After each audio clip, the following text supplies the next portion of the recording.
Hello and welcome back. So, I've just finished filming my German video and was about to take a break when I realised I have to go to the post office, but the things that I'm sending, I need to show off first. So, I'm not going to film the whole video now because I need to go as soon as possible.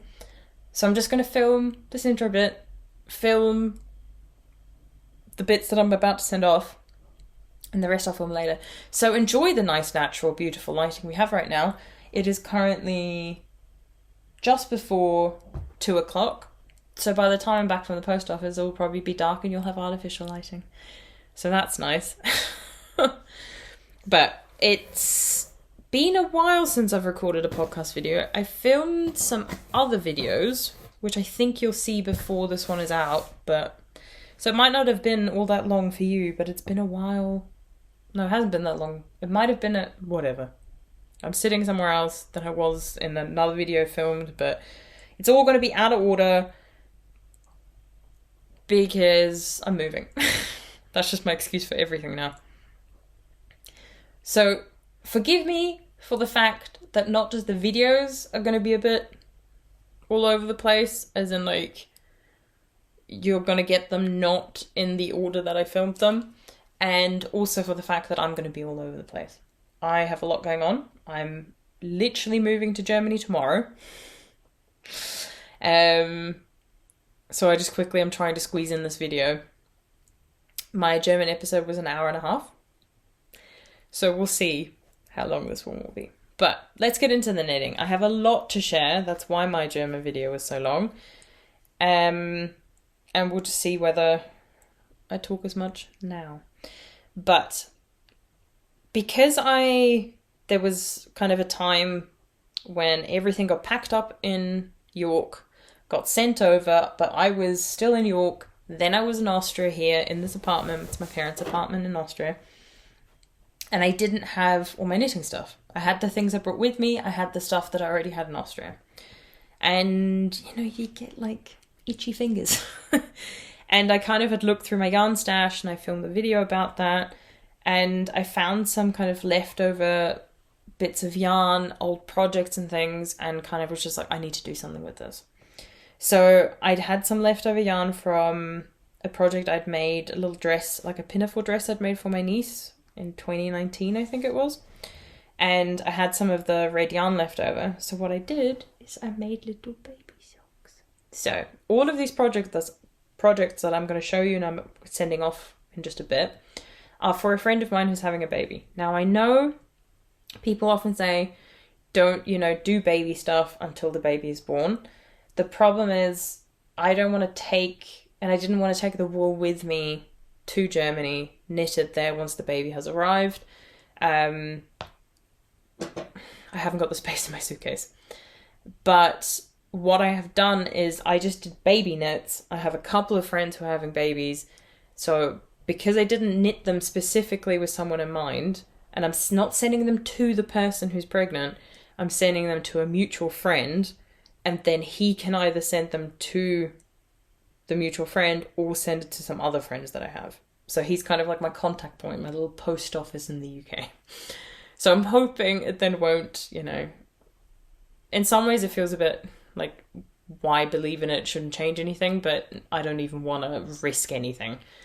So while I was knitting these, I was only knitting for a baby.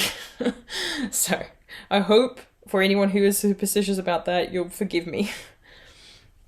But yeah, so these are the Rise socks by TinCanKnits, which is a free pattern. And so you can just see that it has this cute little garter ridge. Ooh. Why is there still a thread in here? I didn't cut my yarn. I have to fix that before I send that off. But yeah, so it has a garter ridge section at the front, and these are literally the baby size. I did another pair, which are the toddler size, in this dark blue, which I think is acrylic yarn that I might have bought from Aldi in Austria at some point. So it has the same kind of pattern on the front. They're just a bit bigger. So I think it's acrylic. I have no idea. It was a scarf that I was never going to finish and never going to wear. So instead of throwing the yarn away, I just unraveled it and did some baby knits out of it. So I've got 2 pair of Rise socks. I'm going to send all of it, but I might I still haven't really decided. I might send all of the things I've made, because obviously these aren't going to fit for quite a while. But I have other people that it could be sent to, or could be sent to some of my friends once their babies are a bit bigger, or I could hold on to them and send them later. Something will happen, I don't know yet. But these were really fun to knit. I don't really see a point in making these for myself. I prefer kind of more intricate patterns, but really good free pattern by TinCanKnits. Would highly recommend it. All the patterns that I've made are by TinCanKnits. With the same red yarn, I made a toddler size beanie. I think this is the Bali beanie. And it also has this garter, ridge garter stitch section at the front. And like I said, it's the toddler size, so it's not going to fit for quite a while. But I knew if I made the baby size, I wouldn't have enough yarn. So I just went for the toddler size, and I was like, maybe I'll send it, maybe I'll wait. But yeah, that was fine to knit. They were all really quick knits, which was really satisfying, because I felt like I hadn't finished anything in so long, because, you know, with the move and everything, I had to pack pretty much all of the things I was working on, and focus on kind of newer things that I was knitting for other people. So I just felt like, I'm like, have I ever finished anything in my life? I feel like I'm just constantly starting new things. So these were really satisfying, and also just using up some of the yarn that I had lying around, where I was like, I want to completely finish this. I don't want it in my life anymore, just to feel kind of, you know, a bit satisfied. I then did a flax. This is the baby size, which is 0 to 6 months. So if you haven't seen the flax before, it's got a garter stitch like section here, down both of the sleeves, which is really nice. I didn't do short row shaping, because in the pattern, this one is also free, they're all free actually. In the pattern it says, with, you know, parents and newborns and things, you don't want to have to worry which side is the front. So they're like, don't do short row shaping. It means the parents can just throw it on. No stress, no worries. And now I really want to make a flax for myself, with short row shaping, obviously, because it was so much fun to knit. I know not everyone's going to be a fan of knitting, you know, because you have to purl. But I don't know what it is. It was just such a nice, classic kind of design. And TinCanKnits patterns are amazing, because they start from baby and go all the way up to adult, and decent bust sizes. And so I was like, I really want one of these at some point. And there's also the Flax Light. I think this is an Aran weight. The red, was a DK. I know it was a DK, but I believe this was an Aran. I had no idea. I just had like a giant ball of it, and some of it I'd knitted about like a meter 20, something like that. Ow, I just prodded myself with a knitting needle. But yeah, so if you haven't done a flax or a flax light, would highly recommend. And all of these patterns were so much fun to knit. TinCanKnit patterns are great.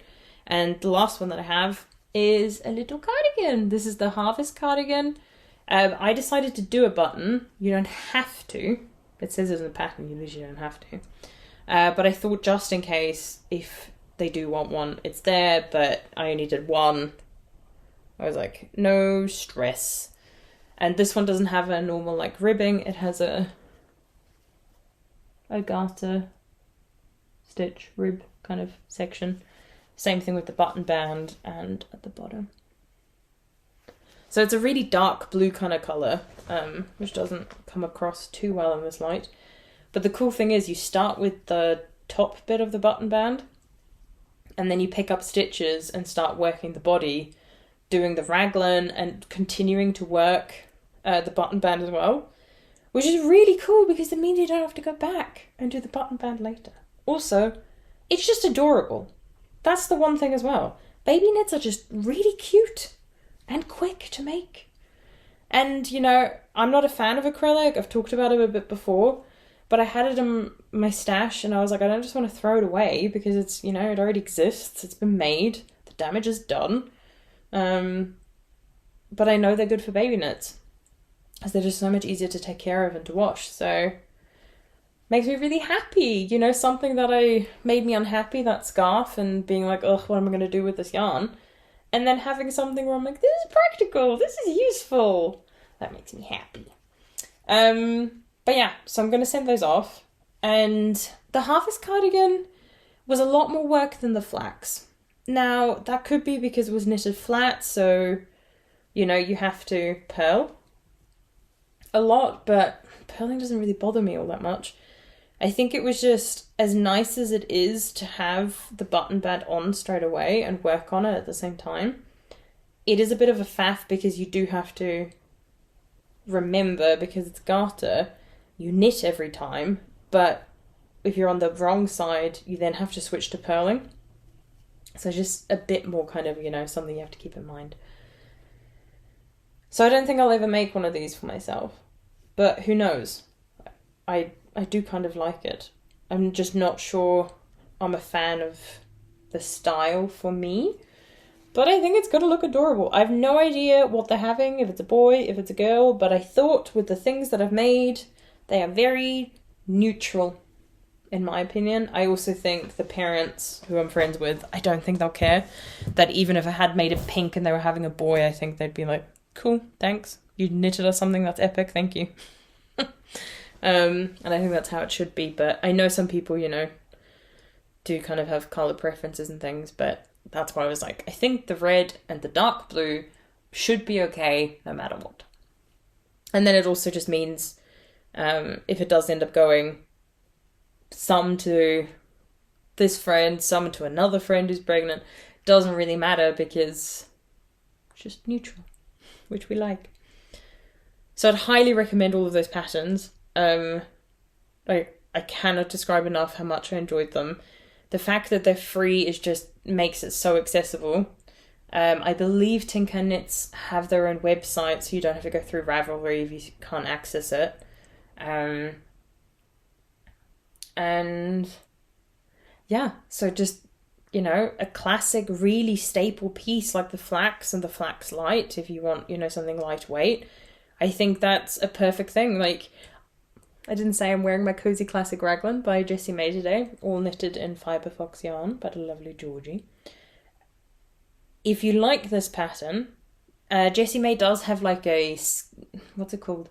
Not a payment plan, but like a sort of like tier for paying, so you don't have to pay full price. I'm pretty sure she does that. So it makes it a bit more accessible, but it's quite nice then if you want a decent raglan, you can just knit the flax or the flax light. And if you don't really like the garter ridges, like going down, just omit them and just use it as a basic raglan piece. It really thoroughly explains how to do every technique, goes through short rows in a lot of detail, perfect beginner pattern. But also the fact that it's free and you can then just use it to play around with different things. So you could then, you know, use fingering weight yarn with a strand of mohair or suri alpaca to make something equivalent to the Cozy Classic Raglan without an issue.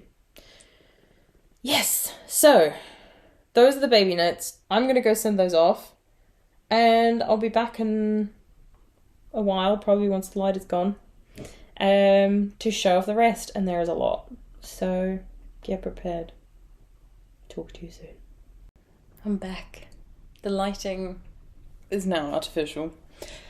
There's still a bit of sun out. I'm also wearing something different.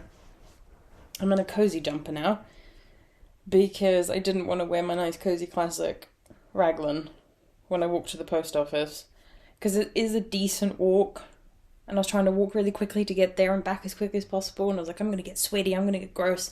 Comfy jumper it is. But I changed out of the tracksuit bottoms I was wearing into jeans. So now it's like I flipped. Now I'm casual at the top. Not that jeans are formal, but you know, it's a bit more formal. I've also realised that my throat's hurting because I was talking so quickly and trying to talk so much. So I'm trying to just relax and be like, this isn't a presentation, this isn't an exam, this is just meant to be fun. So it's probably going to be a longer episode because of that, but If that's life, that's life. So, I've shared the baby knits. They've now been sent off. It always makes me laugh a bit. It's a bad thing. It's not a good thing. But at the post office, they were like, "Oh, it's going to cost you €16 to send something to the UK." And kind of implying like, "Oh, sorry, it's so expensive." And it's not a small amount of money. I'm not trying to say that, but that's kind of why it's bad. But because I'm so used to still having to send things to like Australia and New Zealand, where we're talking like 50 plus euros, sometimes even like 100, €16 for me is like, what a bargain. Which is stupid because it is quite a bit of money. Anyway, so I kind of always just go like, that's fine. And they're like, oh, okay. And then I always try to add like, I'm used to sending things to New Zealand. Like, this is fine. Because when I did send things to New Zealand from that post office, they used to be like, I don't think you're going to want to send this. And I'm like, I have to though. I don't have a choice. I have to send this. Anyway, so those knits are off to the mutual friend. And then once the multiple babies that are being born are born, I'll then kind of ask him to send stuff to certain people. But yeah, part of me is also like, I might start using more of my scrap yarn, to make more baby knits. I do have a bit more of like commercial yarn that I'm not a huge fan of, which I think I might also use for some baby knits. And it doesn't even have to be babies, it can even be toddlers. Even they're quick to knit for because they're tiny. So that's that. Oh, am I going to remember everything I have to talk about? I changed things from my plan. So I have a notebook that I've had since I was in year 3 in Austria. And it's my like school notebook for, how do you translate that? Like, technically speaking, if you translate it, it's like handwork, but it's like crafting, things like sewing and... Anyway, and so I still have some... Is there some stuff? I think there's only like 1 or 2 pages of things from school. So there you can see crochet. And there's like 2 pages. That's so interesting. I've never actually read it. Anyway, so I thought that would be cute to use for my podcast episodes. And so I've got my list for this episode, and I went off it quite quickly with my German video, so now I have to remember what I said there to make sure it matches up. The order's already wrong. So the first thing, I've got 3 shawls to share. Now I didn't finish knitting these any time like recently, it was quite a while ago, but I either never shared them finished or never shared them blocked. So the first 2 I've never shared blocked. The first one, my favourite that I want to make again. I just wanted to show off how good blocking is. Now the colours of everything is so wrong now. So I apologise for that. I could set up my ring light. I'm sorry, I'm going to be lazy. If it really starts to bother me, I might change it. But I've shown this one before. The colour here is correct. Because that's the natural light. So this is the Humlebi shawl by Fairytale. The yarn is BFL Massum DK by Woollentwine. And this was a kit that I've shared plenty of times before. I've also shared the project bag plenty of times before, which is somewhere near here as well. So I finally blocked it because I literally took the last 2 days just to, as I was sorting stuff and packing stuff up for Germany, and sorting through my stuff from the UK, I found my pile of knitwear that I hadn't blocked yet, and I was like, Nina, you're going to do this now. And so the whole living room's just been filled, and still is, filled with knitwear that's drying. So one of the first ones I did was my Humlebi shawls. So first of all, the way that the flowers of the lace have opened up is beautiful, but I also think the beads just pop so much more now. The garter section has obviously also kind of expanded a bit, and the whole thing just really grew and is now an even better length than it was before. So it's grown quite a bit. Ugh. It's really wide. It's over 180 centimetres wide. But yeah, so I thought I'd show that off. The beauty of blocking. I know this, but I'm still surprised every time I see it. Then I've also shared this finished, but not blocked, is the Exordium Shawl that I was working on for a really long time. I think when I started my podcast, I'd already started this and only had like the tiniest bit. Where do you start here? I think I just started the stripes or something, and then I was like, Nina, pick up that abandoned project and get working. So now that it's blocked, like I thought, once again, it's kind of this like lace pattern that really opens up, but also there's a lot of garter sections, so they really expand and open up. So this is even softer now. This is yarn by the Fibre Fox. It's her Camel silk base, which she currently is not dyeing, or doesn't have in stock, but maybe will again in the future. But so it's already really soft. It's even softer now, and obviously got a bit bigger with blocking as well, which is really nice. So that's a really nice size as well, and the pattern was really fun, and I like the colour combo. Then, I've shared this before, but I don't think finished. And now I've also blocked it, so there's even more to share. This is the Trig Point Shawl, which is by Maddie Harvey, I believe. And this was a mystery knit-along that she did over the summer. It was quite a while ago now. And that was in collaboration with Georgie from the Fibre Fox, so she did it in her yarn. And so Georgie did kits. I decided not to buy it, which was really hard for me to do. I am a huge Fibre Fox fan, as long-term viewers of the podcast will know. And also just people who know me. If you follow my Instagram, or if you know me in person, you know how much I love Georgie's yarn. But I just used some stash yarn. This is Mondim by Retrosaria. The solid colour is this. You can see it better on the other side. No, just this side. That dark red is the solid colour used, and then you can see the variegated better on the other side, which is kind of like this cream, pink, blue, black, speckled kind of variegated yarn. And that's what Maddie recommends, a solid and a speckled, and you just switch. You work both halves separately and have to then seam them together. And so you can actually, technically speaking, depending on how you wind up your yarn, work both sides simultaneously, and then there's no like going back and having to redo everything. I did one half then the other, and it was really enjoyable. It's a lot of like slip stitches, which I really enjoyed doing. I did the asymmetrical version, so you can see that this bit it's like slanting down, and then on the other side it's, well, depending on which way you look at it, it just goes the other way. That's what I'm trying to say. Yeah, it was a joy to knit, though I did put it aside for a really long time before I finally told myself, finish it. You've got a move coming up, finish it. So I shedded it once or twice, I'm sure, but now it's finished and blocked. Blocking didn't actually do too much. I think the yarn maybe bloomed a bit. It helped kind of even things out, but to be honest, because this yarn is non-superwash, it didn't need too much evening out. So this didn't have as much of blocking didn't have as much of an impact on this. So if you're not aware of Mondim, it's 100% Portuguese wool, I believe, and non-superwash. People have used it for socks, and had different, experiences with it. I think the biggest thing, if you're using sock yarn that doesn't have nylon in it, you need to knit to a tighter gauge, because that's going to prevent holes happening as quickly.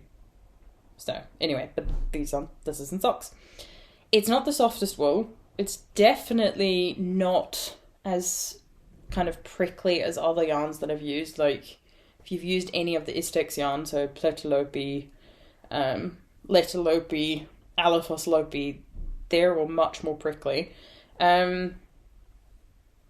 I don't know, I find like prickliness of yarn really hard to describe. But it's kind of like a bit more prickly than BFL, I'd say. So if you're sensitive, it's not going to be for you. But if you're interested in non-superwash yarns, this is a really nice one, and you can get some really cool colours with it, and you can knit socks. So those are the shawls that I couldn't remember if I'd kind of like fully shed before. Next we have a bit of an interesting info. I'll put it on and then I'll talk. So, I finished this beanie. This isn't a pattern. I kind of made this one up. I'm just getting real cozy. I hope that's okay. I test knitted the Colour Burst sweater for Sophie, who's the Knit Pearl Girl on Instagram. And it has this colourwork motif in the yoke. I love that sweater. But it was one of those ones where when I finished... So when I agreed to test knit it, I was like, okay, Sophie, I have the Petite wool, that's what this is made out of, and the jumper. I have that in my stash, but I don't have enough of the main colour. Like, I don't have enough skeins of any colour that I could use as the main colour. So I was like, are you okay with me kind of fudging a bit of the colours? So I did, I've shown it in videos before. It's one of the ones that I still need to block. I finally woven all the ends though. That was another thing I had to do with a lot of project. But the black is what I used for the like cuffs and the collar. And then I transitioned, after I did the colour work, I then transitioned into like the neutral colour from the Petite wool. And after I finished, I still had quite a bit of the contrast colours left because you don't need that much yarn. Even though I did like the cuffs, you have colourwork in the yoke, colourwork in the bottom of the body, and you can do the cuffs if you want to, and I did. And there was still quite a bit left, and I was like, oh, I want to use all the yarn. I sometimes have that. I have more projects to show you where I've been like that. So then I was like, well, actually I quite like this colourwork motif, why don't I do a beanie? So I used the same needles as for the Colour Burst, which I think I used a 6mm needle. Now normally for a beanie you would knit to a tighter gauge, but I was like, well, I already know my gauge, so then I can just use that to calculate how many stitches I need for my beanie. So that's why it fits really well for me, because I actually did the proper thing and calculated it. Yeah, so I just did the ribbing in black. You can't even really see from here, but it's this long. And then I did one round knitting before I did the colourwork. Now, I do find it annoying that the colourwork sits so far back.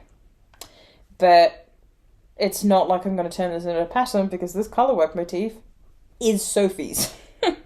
But I had to rip back the crown of the beanie like 4 times because I kept getting it wrong. It was either too long, it was too short, it fitted weirdly, and it was just...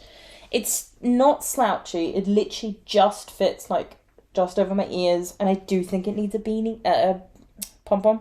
It is a beanie.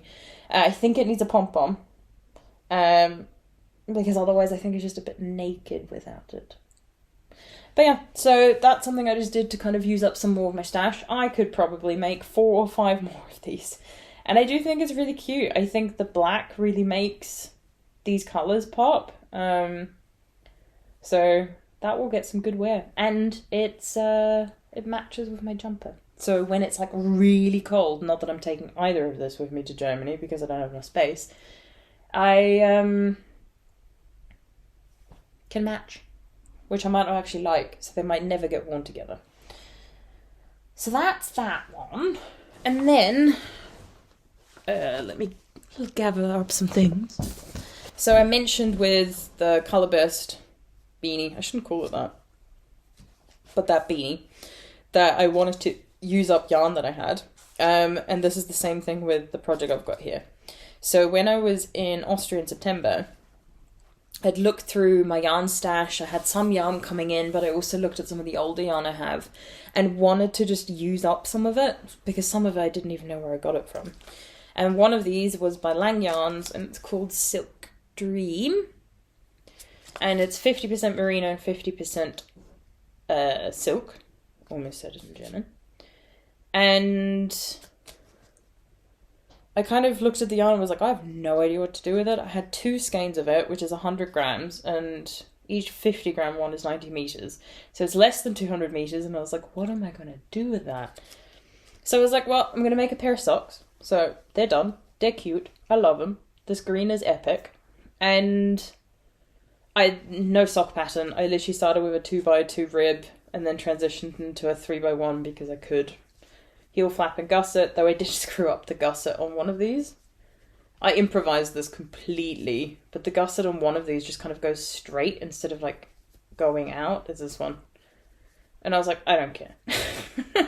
These are literally just meant to be like cozy wear in bed socks. I know that silk is relatively strong, but because they're so soft and stuff, I think they're better suited for just wearing in bed when my feet are cold and I'm, you know, reading or knitting or something.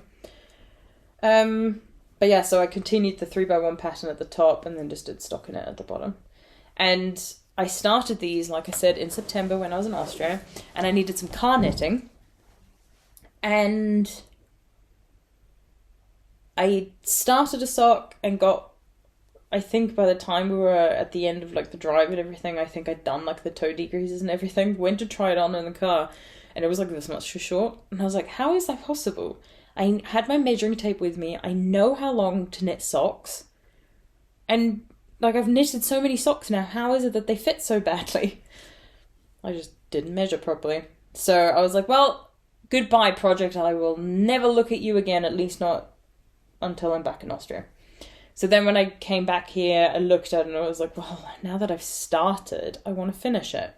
So I ripped back until the toe decreases started, where the toe decreases started, knitted like an extra couple of centimeters and then did the decreases again. And now they fit perfectly, and then I did the second one. But then, didn't use up all the yarn for that. This is why you should do toe up, because then you can make the cuff of the sock as long as you want, and until you have no more yarn left. You'd also have to do 2 at a time, really. But I used the leftovers to make a twisted headband. So there isn't really a pattern I used for this. It's based on a free one that's on Ravelry, but links to like a blog post. If I can find it, I'll try and link it. But it's just, I've made one of these before using that pattern, but the yarn thickness of this one was different.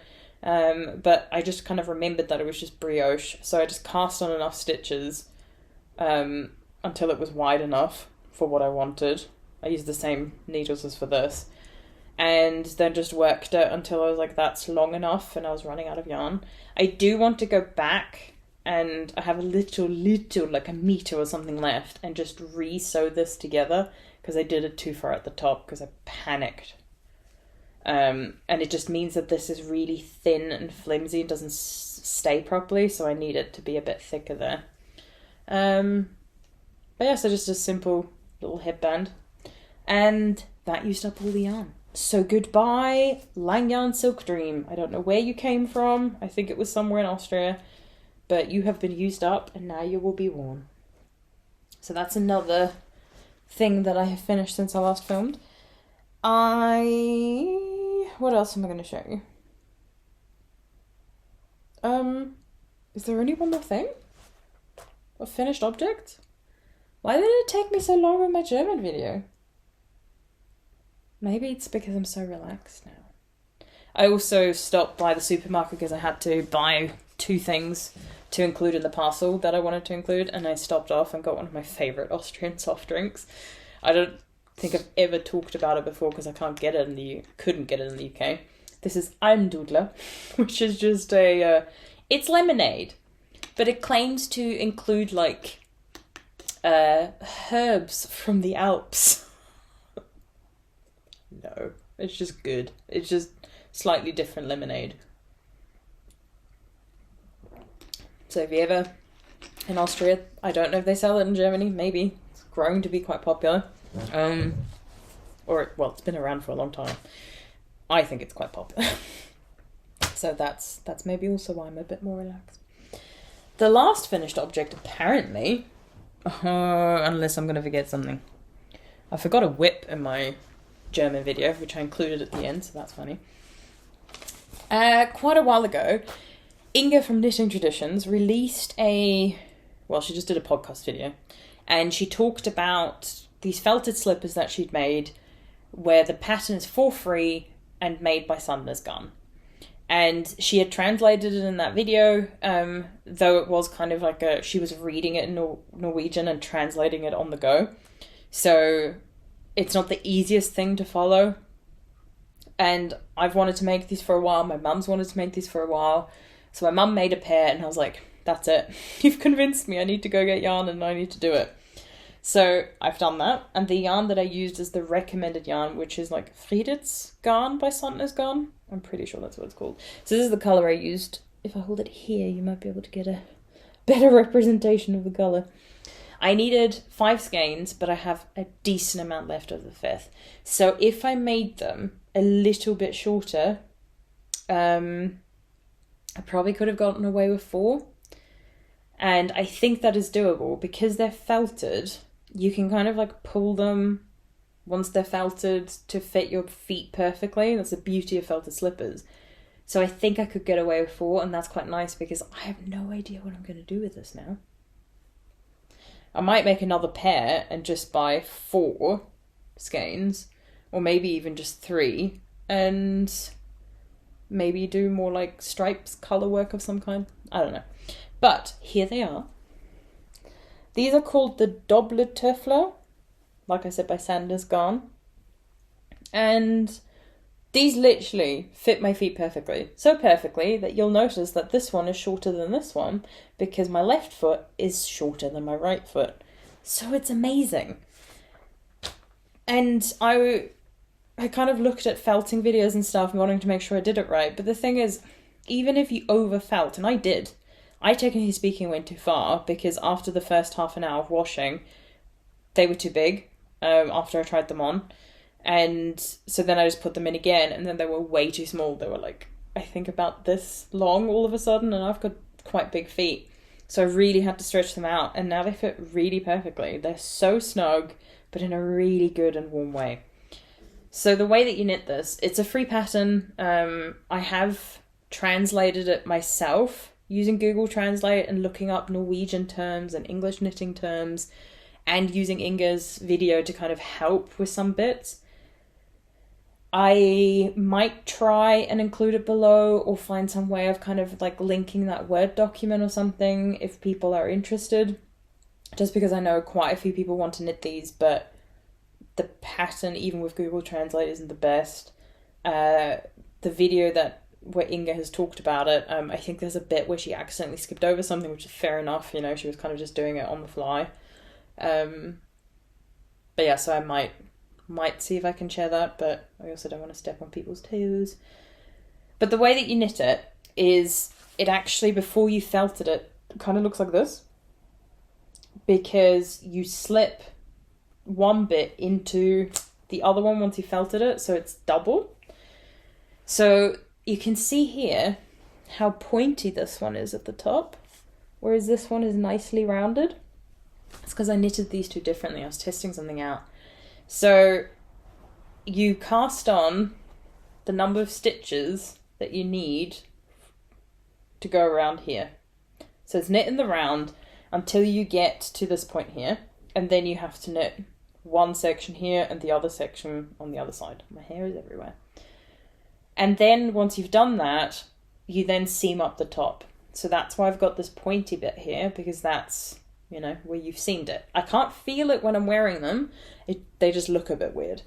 But then what I realised, if I have to seam it up, why can't I do, I think it's called Judy's Magic Cast On that you use for toe-up socks. Why can't I use that and then knit in the round? And it works. It's a bit fiddly for the first few rounds. And there's also a bit of an issue that your beginning of round is in the wrong position. So you have to tweak things a bit. So you have to be a bit more of a confident knitter to be able to do that. But it worked, and I really like how that's now beautifully rounded. So if you want to knit these, I'd highly recommend them. It is a decent amount of yarn, and it needs to be yarn that can be felted, which pretty much is it just needs to be non-superwash, and 100% wool is kind of the best. And this does need to be quite thick yarn, so I think this is classed as a bulky, and I think it is about, I think it might even be like 90 meters per 100 grams. But you can also hold yarn together to do it and things like that. It's meant to be done on 5.5mm needles. I did it on 5 because I typically have found that I'm now knitting a lot looser, or a little bit looser than most people, so I've gone down a needle size. I do that most times when I swatch now. And I really just want to make these for everyone. And the beauty of these felted slippers is, if you know someone's shoe size, it doesn't matter if you don't get the length or the width perfect, because they're felted. So you can then either give them or send them the unfelted slippers, tell them how to felt them, and then just, or even be there if you can, pandemic dependent, and, you know, they can make them fit perfectly to their feet. I'm like, epic present. I'm taking these with me to Germany. They're going to be my house slippers.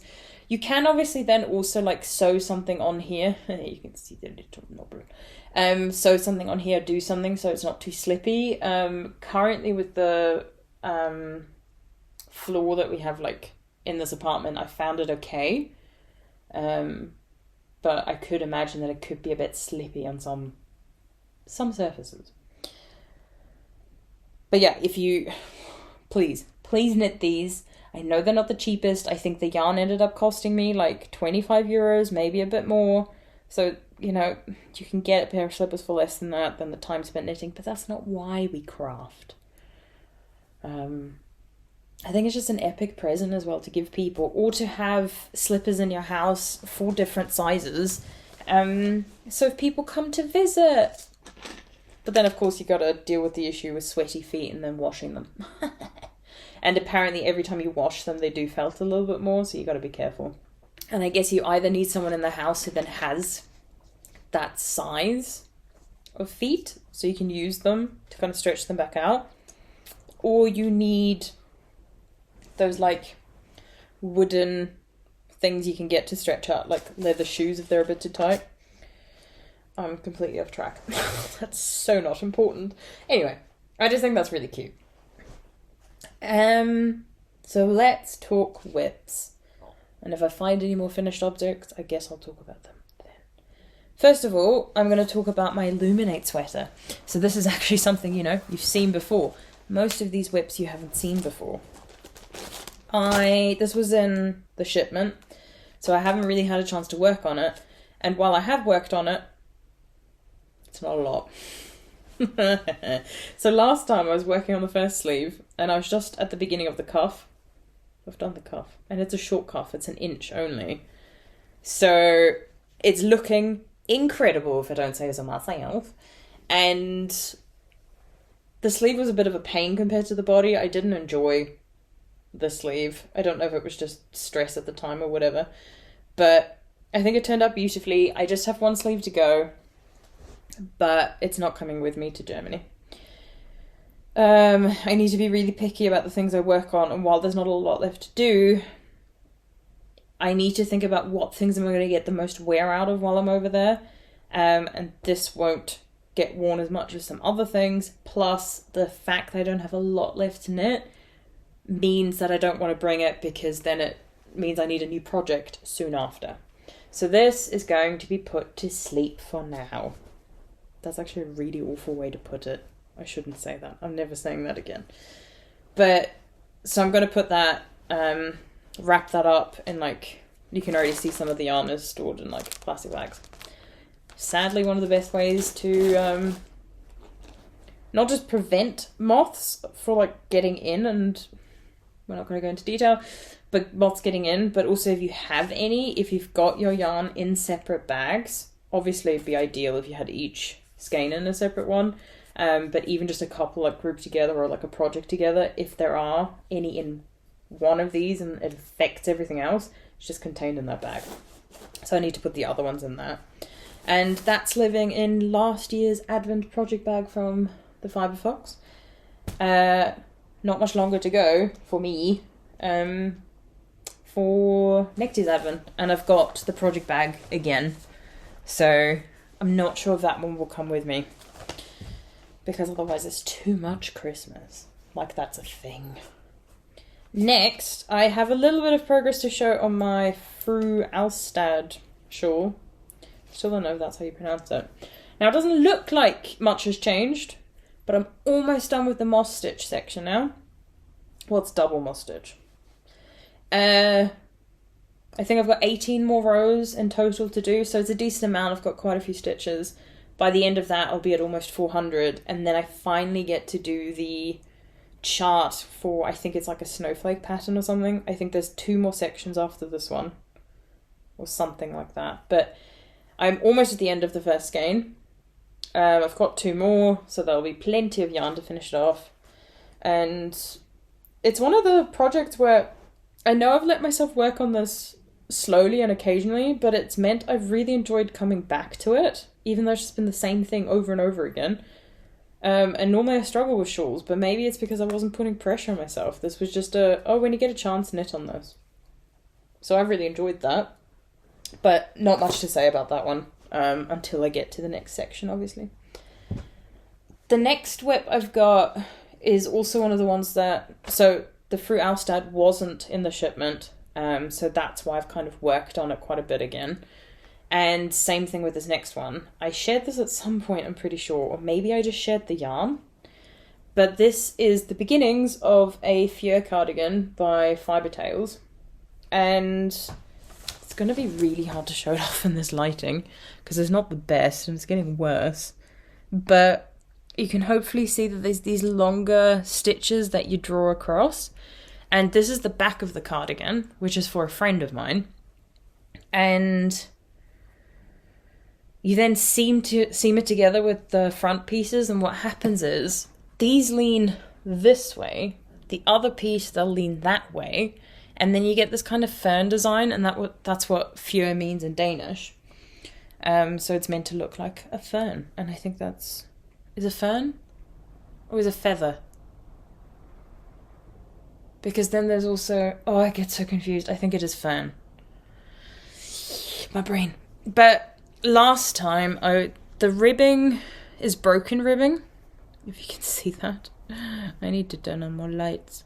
And I had like 2 more rows left to do of this, so over the last few weeks I was like here and did all of that. It's on 3.5mm needles, it's worked flat, so it's just slow going. I've talked to my friend about it, she's perfectly understanding about it, and it's a Christmas and birthday present all wrapped up in one. And the yarn I'm using, have more of it in my giant box of things. It's the dark burgundy grey colour by, I hate saying it because I don't speak French, BC Bouche. The Le Petit Lamb's Wool. So I've got plenty of yarn to finish that. Shouldn't be a problem. I'm maybe halfway through my first skein and have already done a decent amount of the back. It's meant to be cropped. My friend doesn't want it cropped, so I think I bought an extra skein than what the yardage recommended, than what the pattern recommended yardage wise. I'm just trying to take more drink breaks because of my dry, parched throat. Not that that's good for thirstiness and parchedness. Next thing. I'm excited for this. So I think I've shared before that I've made Sunday socks by Petite Knits. And I was talking to my mum about Christmas knits and seeing everyone kind of, knit things for their grandmas and their aunts and their uncles and things. And I was like, I want to do that. But I just don't know if my family would actually, appreciate it. And we had that whole discussion about, are they knit worthy or not? So I want to be comfortable, and I'm not comfortable yet. But then we kind of settled on the fact that one of my cousins definitely is knit worthy. Her whole family is knit worthy. And my mum had recently made her a pair of socks, I think, for her birthday. And she loves them so much, she was like, I'm going to wear these to death because of how much I love them. And so I said to Mum, when I was showing her my Sunday socks at one point, I was like, well, I could, knit her family some, her and her family. And so that's what I've been doing. So I've got one pair already finished. They're not blocked, so they will look much prettier when they are blocked. And I am going to block them because they'll look better. With the ribbing, they kind of scrunch together. So one of them's done. I need to do 4 more because it's a family of 5. I've got 5 different colours, which I'll share in just a bit. I do just want to say, if you don't own, and I know this might be controversial, but Petite Knits is a big designer. She's got some incredible patterns where I'm like, take my money, you have worked hard on this is incredible. But with the Sunday socks, they're a nice pattern, But in some ways it doesn't make sense to me to buy a pattern like this. Because, like, if you look at the pictures, you can clearly see it's a 2x2 ribbed sock. That's it. Like, I'm sorry to say it. Other than having the numbers for how many stitches to cast on, how long to make the heel flap, but even that you can figure out yourself from a gauge swatch. There's nothing to it. And while I think it's a really classic, staple, beautiful design, I do often find Petite knits patterns aren't the best if you're a beginner with how they're kind of presented. So I'm not trying to be all negative about Petite knits. I'm literally just saying, maybe skip the Sunday socks. And just knit, yourself. Some 2x2 ribbed socks. They won't be exactly the same. And I know there's this bit of like, oh, but I'm missing out on having the Sunday socks. Trust me, you're okay. So in some ways, I think that's why I want to knit so many pairs of these, just so I can be like, I've gotten my money's worth. Because I didn't think it was necessary. But yeah, so there's pair one. It's this kind of like, you can see it relatively well actually, beigey, creamy grey. Hard to describe. And then I've been working on, I'm not even looking at the camera and I'm talking. Let me get my project and then I'll talk again.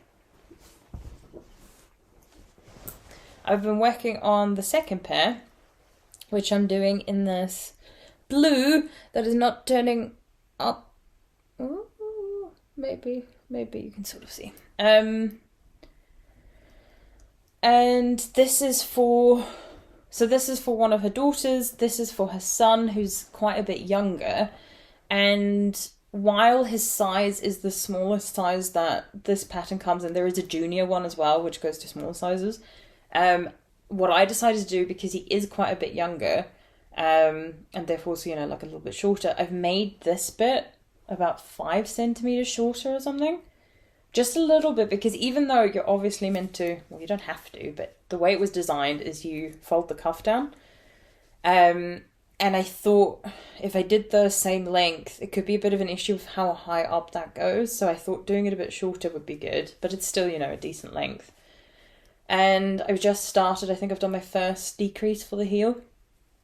They're really quick. I can probably do one in a day if I'm actually working on it. The thing that takes the longest is just how long the cuff is. Everything else, especially for the smaller sizes, it goes so quickly. You do the decreases, you knit for a couple more rounds, and then I shouldn't have wrapped my finger around now. I want to knit it. And after that, you really reach the toe decreases quite quickly. So it's an amazing pattern. I love it while I'm talking to people. It's a good one to knit because, especially with the cuff, when that drags on for a bit, then if you're currently talking to people, it just zoomed by. I was talking to a friend on Sunday, the one who's getting the Theo cardigan, and I was only at the beginning of the cuff for that second sock that I've showed you. And by the end of, I think we did talk for quite a while, but by the end of it, the cuff was done, and I was like, oh, I didn't even realise I was done. So that was amazing. I'm going to stop now. So for these ones, I didn't say this in my video. The pattern says, for a European 40 and smaller, 100 grams of yarn is enough. I use slightly more than 100 grams, but that's because I was an idiot. With the way the stitches are divided, it's a bit confusing, but you obviously, like with most socks, stitch count here has to match stitch count here. I screwed it up. I have 2 extra stitches in here, so all along from here, well, all the way through, I've got extra stitches until I realised and then decreased, did a double kind of decrease. So I used literally just the beginnings of a third skein for this pair because I was dumb. But it's fine. Her 2 daughters have the same sized feet, apparently. So the other one, I'm going to knit the way you're meant to. And so it'll be slightly tighter around the foot. And then they can slide between them. Does someone have slightly wider feet and feels more comfortable in them? I was like, it feels like I did it on purpose. But yeah, so this one is ongoing. And this one will definitely only, this one sock will use this one skein. The yarn I'm using, which I haven't said, is the recommended yarn, or at least one of the recommended yarns, which is Perfect by Sunless Garn. It's 75 superwash yarn. Oh no, 80% superwash yarn, 20% nylon. Yeah, and it's superwash, which I thought was quite good for a busy, relatively sized family. And the other yarn that I think she recommends is like the Peruvian Highland Wool by Phil Colano, I believe. So this is the other colour I've got, which is this kind of bluey grey.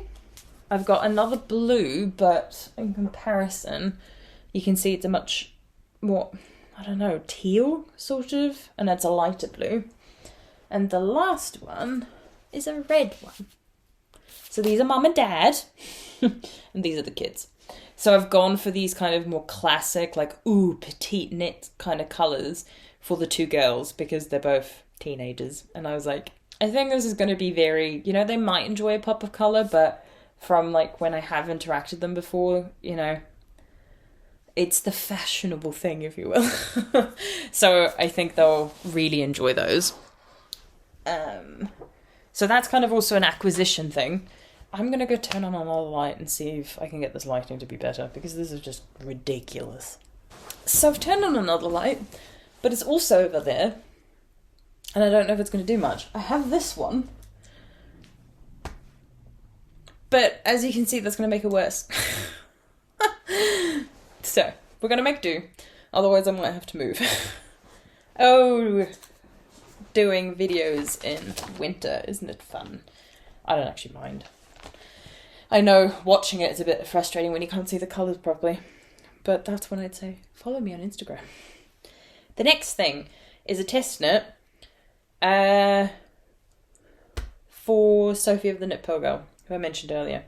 I love testing her patterns. She's amazing at kind of, you know, I'm the sort of person that when I'm test knitting and I'm at a point where I'm looking at the pattern and there's something where I'm like, this needs to be rephrased, there's something missing, something isn't right, I'm so focused on my knitting and trying to understand what went wrong, and then I just write what my brain is thinking, and then I go back to knitting, and then later on when I check my comment, I'm like, wow, that was rude.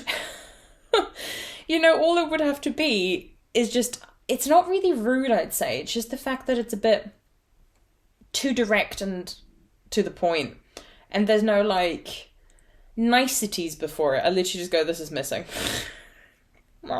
So I've written to Sophie and been like, I'm really sorry. Like, here's why it happens, but I really hope you understand. I appreciate your patterns, and I'm sorry that I sound so snappy and rude. I was like, I'll try and work on it, and she just laughed. She was like, it's fine. And she's always been really amazing about letting me test knit and things, and has really given me a lot of confidence with my knitting and my test knitting abilities, because she says she always really appreciates my feedback, and it feels genuine. It doesn't just feel like a, oh, well, I'm going to say it because I have to. Anyway, so what I'm test knitting, I know you recently started this. If you do follow me on Instagram, you would have seen a picture of the yarn and the swatch already, but this is going to be her Crescendo Blouse, and I'm knitting it in the same yarn as her, which is once again by Sunless Garn. There's a lot of Sunless Garn in this video because I can just get it so much easier now. Everyone's selling it. I think it's also just a lot more popular. But the colours that I've used are not actually exactly the same, if you can see. So the green is much darker. And this is Sunday, just the normal Sunday, it's not Petite knit Sunday. And the mohair is the Thun silk mohair. And you can see that it has that kind of silvery thread in the middle. And I know Sophie, who's a lover of mohair, has talked about how some mohairs have this and some don't.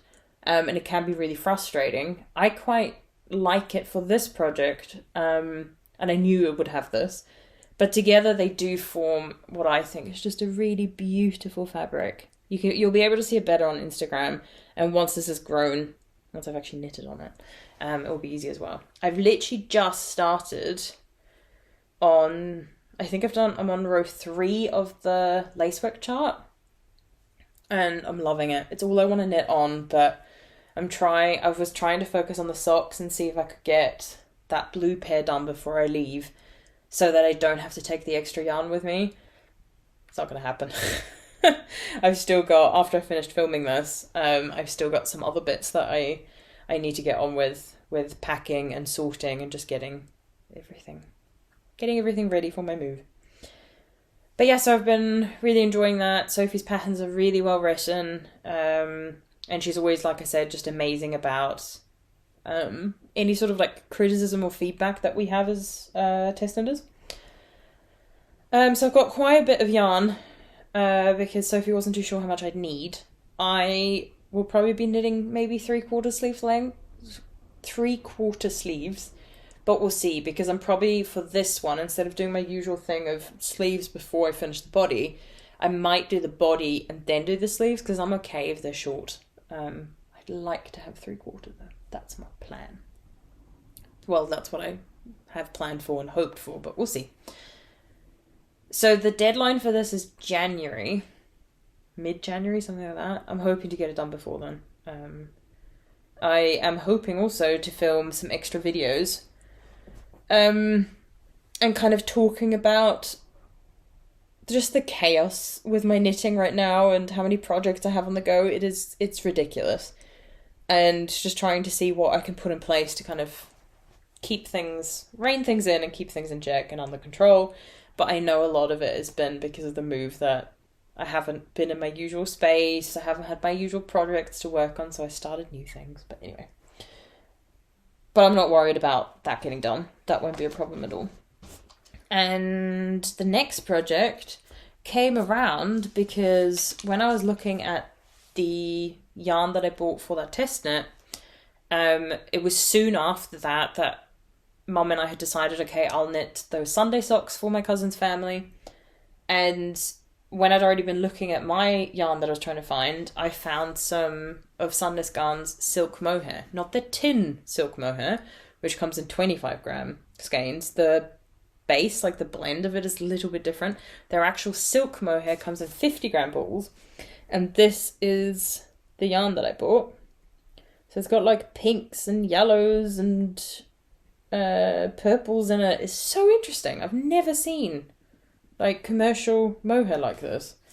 And I was like, this is gorgeous, but I can't just buy sweater quantities of it. I'll have to hold it with something and it's just going to get expensive. And then I thought, ooh, but I could make an Oslo hat. I've got 2 already. I've got a normal one, which is just fingering weight yarn held double. And I've got a mohair edition one as well. So I was like, oh, well, I can make another mohair edition one. So I then got the Filcolana Arvetta classic yarn to go with it in the colour Marzipan, which is amazing. I love this colour so much. I think I heard of this colour because of Caroline Knits. I think she's used this one before. And I've never worked with Arvetta. I do have some in my stash in just one colour. But so I knew it like felt good, but I've been enjoying working with it. So I don't have much yet because I only recently started it, even though I shouldn't have. Because I already have so many whips. And oh, the colour's gonna be interesting if you can get a good representation. Sort of. It's all a bit, oh well, it will do. But yeah, so you can just see the variation in the mohair. And I knew I wanted a very neutral kind of fingering weight base and to let the mohair shine through. And that's really happened here. I might actually see how long is this cable. Oh, Mum, I'm so sorry for what I'm doing. You're not going to be happy. And I know you watch this. Oh, probably might have been so... We've got light! It looks a bit empty now. I'll have to put that back. Sorry, Mum. Thank you, Mum. But let's try that again. Maybe you can see it. It's still not the best lighting because it's artificial, but yeah, you can see it a bit better. But yeah, so really cute mohair. So we'll see how long this will take me. Because I currently, when I've been packing, I've packed an Oslo hat. But I'm like, but if I don't pack it, it will push me to finish this one. But part of me is also kind of gone, they're not really my colours. It's beautiful, and maybe I will wear it, but to be honest, it could also just be a really great gift. I know plenty of people in my life who I think would love this hat. I am making the biggest size because I've got a big head, but I think even then it should fit quite a few people. It would just be so much slouchier for them and more, you know, relaxed, and for me it will be very fitted. Ooh, to have a big head. I really should just have a glass of water with me. Well, I did. I already drank it. Anyway. Next thing. Yes, we're still on whips. The next one. I forgot I had this yarn in here. I'll talk about that as well later, because that's a plan I've got. I am knitting the September sweater by Petite Knits. Now this, for example, is one of the patterns where I'm like, this is where you want to be spending your money. So that's pretty good colour-wise. So this is a brioche sweater, and it's not actually worked flat. Currently it is just for the beginning. So this is the back piece. And then eventually I think you do like the front, and then you start to join it and do the shoulders. The construction is really interesting. Once again, something where I'm like, makes sense. I will spend my money on that, thank you. This isn't for me though. This is a wedding present for my friend Len, who opened and like started his yarn dyeing business earlier this year. And he's wanted a September sweater for ages, and I then kind of said to him, I was like, well, do you want me to knit it as a wedding present for you? Because he got married in November. And he was like, oh my god, would you? And I was like, of course I would.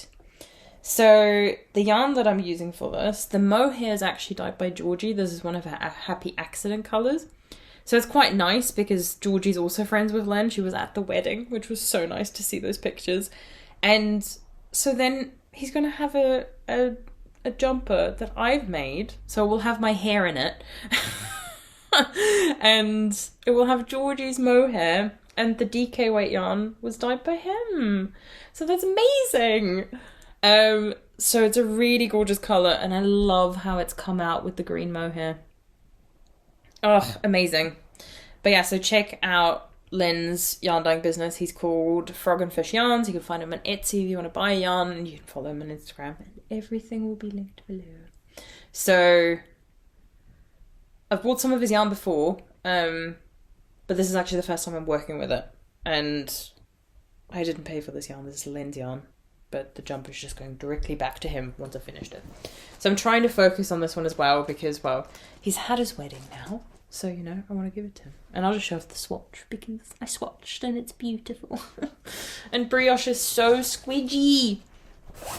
I might as well just share the yarn that's in there now.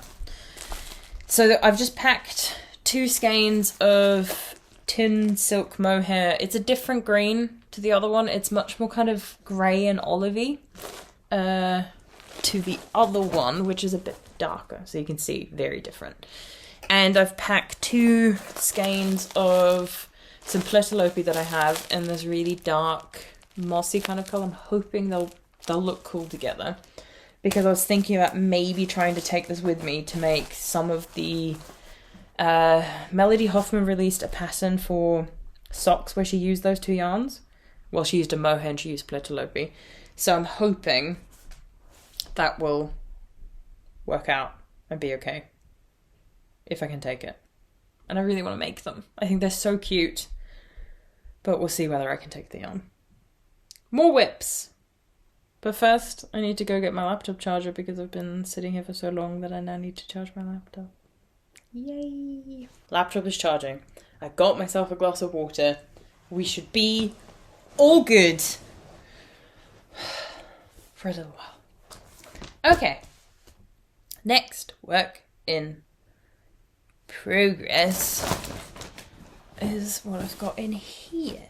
So, as I've talked about before, I had my PhD defense in October, and people have always said, or at least a few people said to me before I had mine. I was planning on doing it anyway, just because, well, I'm an addict when it comes to knitting. But they said you wait before you go in. So whoever your examiners are, you'll be waiting to go in while they have a quick chat to kind of prepare before you come in, and they start asking you questions and things about your work. And so it can be a bit nerve-wracking and you can be a bit anxious before you go in. So they're like, it's good to have something either to hold on to or do something with your hands to distract yourself. But also once you come out, you then have to wait for a bit while they discuss the outcome, and then you come back in. And a lot of people said, like, that is the moment where you really want to have something on hand, because that can be so, it just makes you anxious. So what I brought is some yarn from the Yarn Badger and the Winter Rainbow colour that I tried to get my hands on for so long, and there was so much drama involved with post and things getting lost. And then I just posted on a Facebook group and was like, is anyone looking to sell it? And someone kindly did, which was so nice. So I finished the first one. I didn't finish all of this in, during my PhD defense, but I'd started at least. I think by the end of it, had done like one color repeat or something. And the contrast color that I'm using is literally just a black yarn. It's a mini skein from Pigment and Ply. I have like a little set of different colors that she's dyed up in a mini skein set. I've got quite a bit of yarn left, so even after I've done the second sock, I'll still have enough left. I'm thinking about doing some mittens, because I've seen people use self-striping yarn to make mittens, and it looks really cute because often you do have a similar circumference.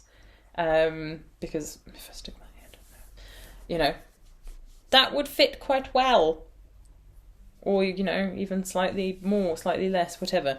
So I think that could be quite cute, and so that's something I'd worked on, but won't be coming with me because I have too many projects and too many things I want to work on and have to work on, in the sense that they're like presents and things. So here's the mini that I just wound up by hand, because I think I was working on this, well, my shipment wouldn't have been, maybe I was just too lazy to wind it up, but it's just a black mini skein, and they're both like a yak merino base. That's why I chose it as well.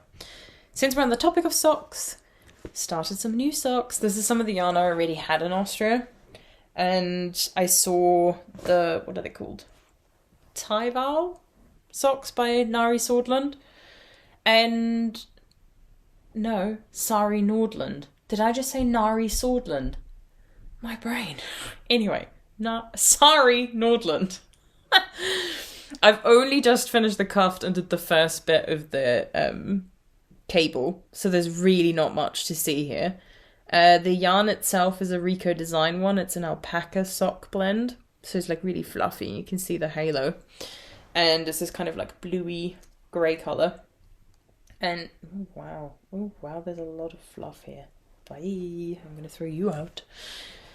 And I just really was desperate to knit on these. I thought the yarn would be perfect. My mum got me the pattern, which was so nice, but then my shipment arrived, so I put these on hold, and well, now I'm not sure if I'm going to be able to work on them anytime soon. So it's a bit sad, but at some point they'll be done. So I can't say much about the pattern, though, let's be honest, I struggle with cables. Did I say lace before? It's a cable pattern. I don't know what I'm saying anymore. But it's a cable pattern. So very similar in some ways to the Imca socks that I've been knitting. I haven't touched them in months. But I struggle with cable. So we'll see if that ever happens and anything happens to it and if I ever finish it. 3 more things. And I've already been filming for ages. This is, once again, going so well. So long. Farewell. Let me just get organised a bit. Too much yarn. Never too much yarn. That's not my thing.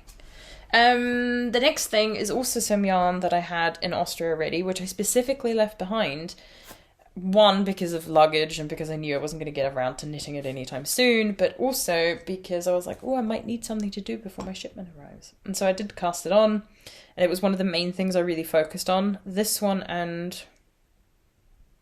what was the other one? The Fjord cardigan. Those were kind of the two main ones, and occasionally the Fru Alstad.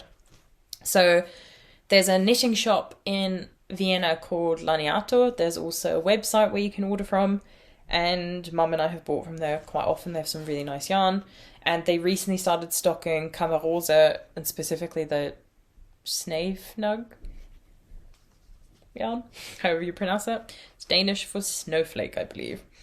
So it's 55% alpaca, 35% cotton, and 10% merino. So it's this really fluffy yarn, and it's amazing.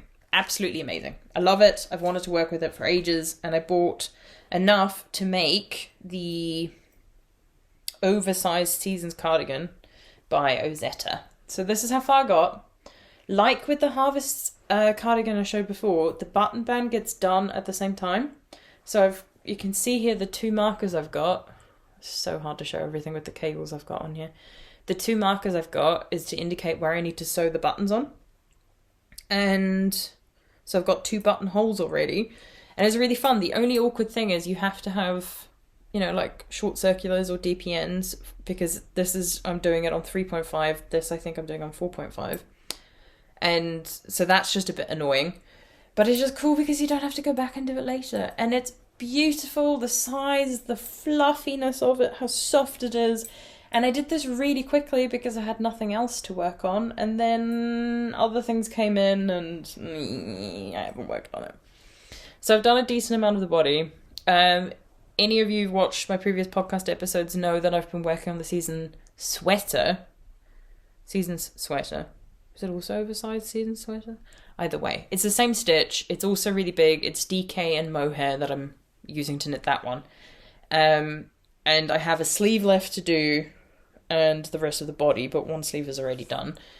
And yeah, so I just really enjoyed it's half fisherman's rib, which I really like doing. And it's just a really fun knit. And to be honest, working flat is much better in fisherman's rib because it means you knit around and then do the knit one below, purl one. Whereas when you do it in the round, you have to purl that knit row. So it's just a lot more purling. So if you don't like purling, do the cardigan. You will have that issue with the sleeves, but at least you don't have the whole body to do. I don't mind purling. I accept it for what it is. I actually find it easier. My tension isn't as good, but I find it easier from the point of view with knitting continental. The fact that you just stab into that's why I like knitting through the back loop and things like that. It just, there's less work and maneuvering around. Then I've got, I showed the yarn for this in my last podcast episode. This is a sample I'm knitting for Jen from Castleview Yarns. We are so out of focus. Hello. Welcome back. Yeah, so a sample piece I'm knitting for Jen from Castleview Yarns, and I showed the yarn last time. This is Agnes and this is Agatha. And at first when I started knitting it, I was really worried because I was like, I just don't think the contrast is good enough.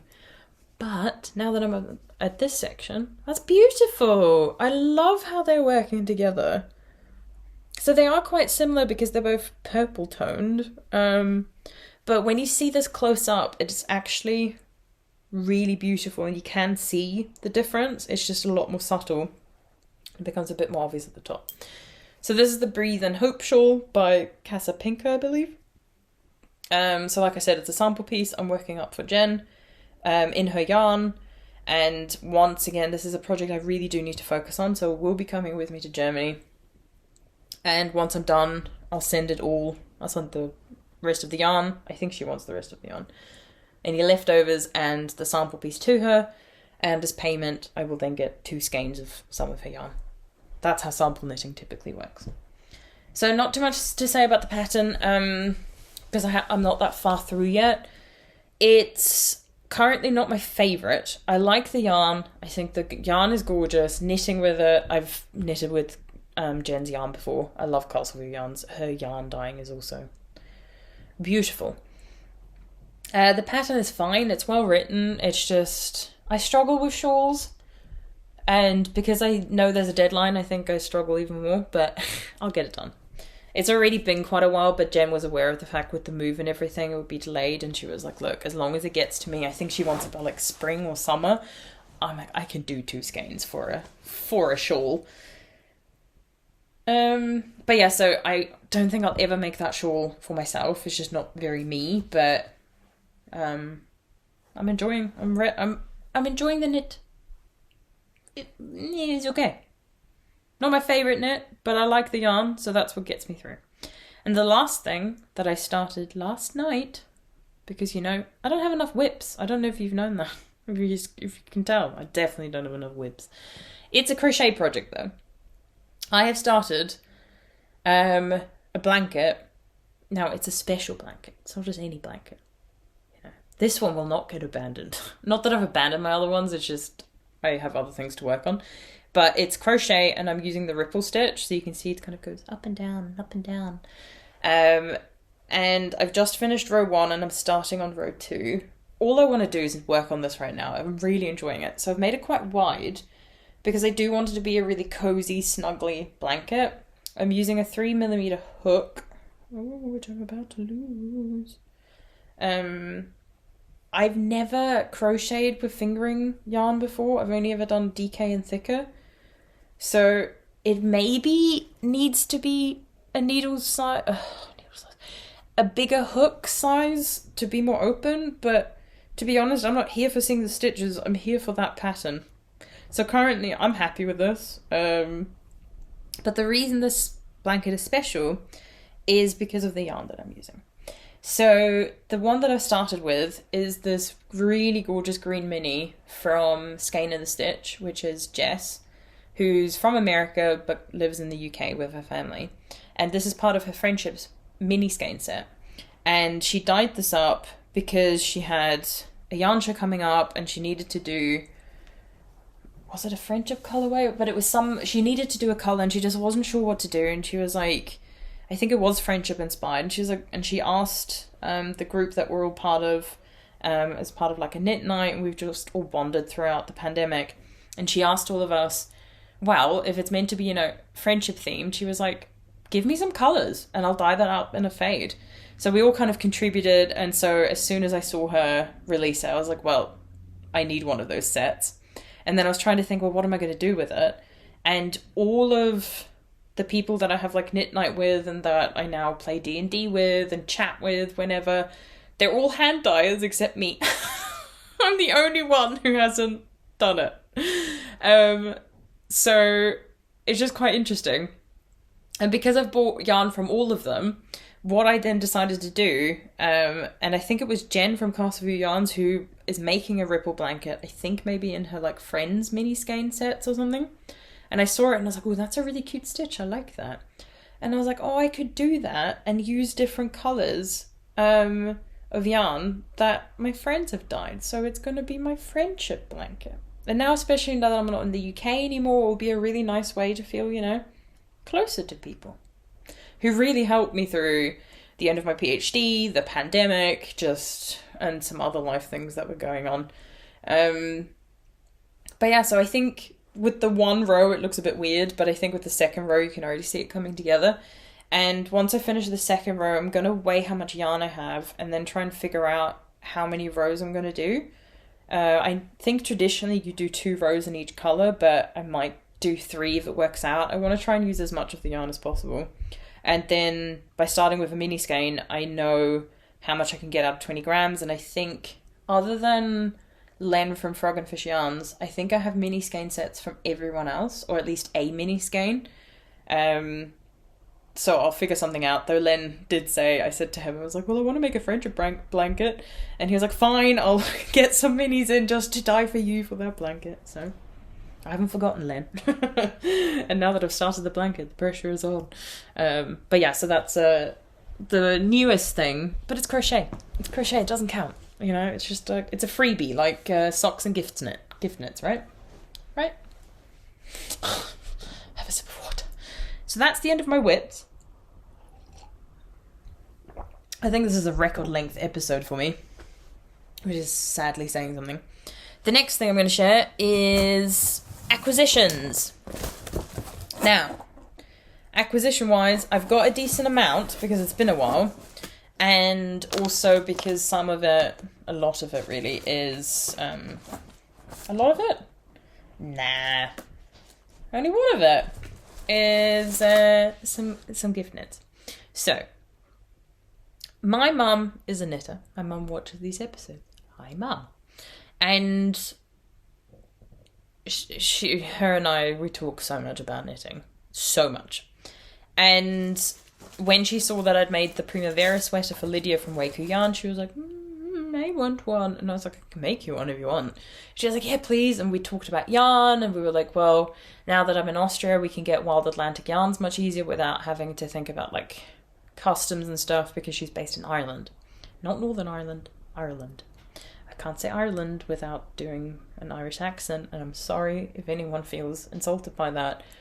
I wouldn't blame you if you did. It's just my accent. It's weird. But yeah, so we looked at the yarn and everything, and then Mum kind of came back to me and was like, I just don't know if the sweater's me, though, that Primavera. And I was like, well, this is why I'm never going to make it for myself. I like some of other Rachel's designs a lot more for myself. The Primavera just isn't me. So then Mum kind of went, okay, well, what about an Isabel Kramer design? I'm like, well, you do love everything Isabel Kramer. It makes a lot more sense for me to knit you one of these jumpers. Now, like I said, Mum's a knitter. But surely, for anyone else, you know, who's watching who's a knitter, and I'm assuming, you know, most of you are, when another knitter makes you a jumper, that's amazing. That feels so good. And you appreciate it because you know all the work that's gone in. Or at least most people do. And I know my mum will really appreciate it. And so we picked out the yarn together. We've picked out, I think she actually picked out the pattern. So it's called Menu, I believe, by the one and only Isabel Kramer. Okay, I don't have it up anymore, but I'm pretty sure that's what it is. A photo will be included. And once again, we have Sunless Garn because Mum loves it, I love it, it's easy to get, and there's a decent amount of colours. So it's really hard to see, even more so now with the lighting. This is not a black, this is a really, really dark blue. Like that kind of dark blue where you're like, it's black. It's not, it's dark blue. And then we've got this lighter blue. So that's going to be my contrast colour. And that's going to be the main colour that I'm using. So I've got enough to make that sweater. And that will be coming with me because, like I said, that's a gift knit for my mum. And I really want to start it now, but I know if I start it now, I'm just going to drag out how long everything else is going to take. And I'd rather try and focus a bit more, be a bit more monogamous with my knitting, which I did for about a month until my shipment came. And I actually really enjoyed it. So I'm like, why don't I do it more often? So that's acquisition number one. The second one is something my mum bought me as a little present, which is, like I mentioned before, what did I mention it for? Oh yeah, the Camel yarn. Laniato, the shop in Vienna. Mum got me a kit from that they do. So you get the pattern. I don't think I got like the needles or anything included. I just went for the yarn and the pattern for a pair of socks called the Chalet Socks, which I've shared before, I've shared on my Instagram. And it's knit out of Cardiff cashmere, 100% cashmere, and it's like a DK weight, and it's gorgeous. 100% cashmere. Why wouldn't it be gorgeous? And I was talking to Mum and saying like how much I love it and everything, and she then got me another one of their kits, and it's just a Cardiff cashmere again. Ooh. And it's for a hat. I'll try and include the picture. I can't remember the name right now. The colour's a bit more red than it's really coming out right now. It's not really red. It's such a hard colour to describe. But I'll share it again in the future. So I got like the knitting needles included, the pattern and everything. And it's so cute. And the yarn, if you've ever touched this, oh, you know how gorgeous it is. But because these are only 25 grams each, the hat takes 50 grams. That's like no weight at all, so of course I'm going to bring it to Germany. Right? Just makes sense. So that's some of the acquisitions. We're not done yet. The next thing I'm going to share is... no, let's do this one first. I placed an order with Hillersvåg because I've always wanted some of their yarn and it's beautiful. So I ordered directly from their website, and there's a few bits I've wanted for quite a while, but then I saw that they released Christmas kits.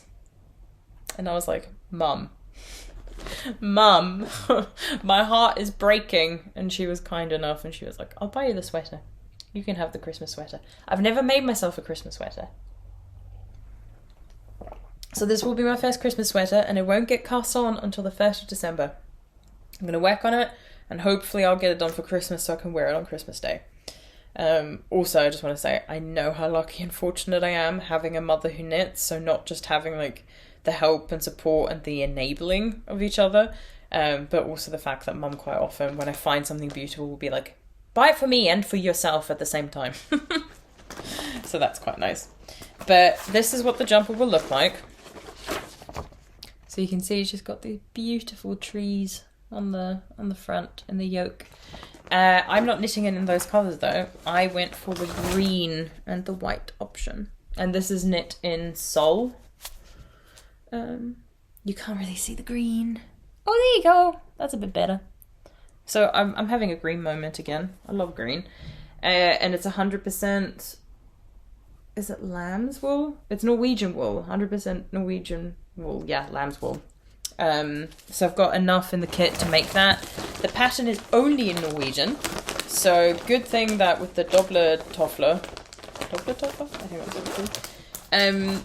I've already been practicing a bit of my knitting Norwegian. So I'll show off kind of what I've been doing. Just a little bit so you can see. Just translating and putting in my own little notes. It's not too bad, because a lot of it is quite obvious, and some of it, like, the numbers obviously are still the same. And certain words like Strick, well, that's very similar to the German word for knit, so then that makes it easier. And then Google Translate really helps as well. And then also, like I said, for what I did with the Doble Tøfler, is not just using Google Translate, but looking up what Norwegian knitting abbreviations are kind of either in full or what they are translated into English. There's plenty of websites that do that. So that's something I want to work on from the 1st of December, along with my advent calendar from Georgie. So that's more yarn that I have to bring. It's Christmas, you know. But the other thing, and the last thing I'm going to share, is...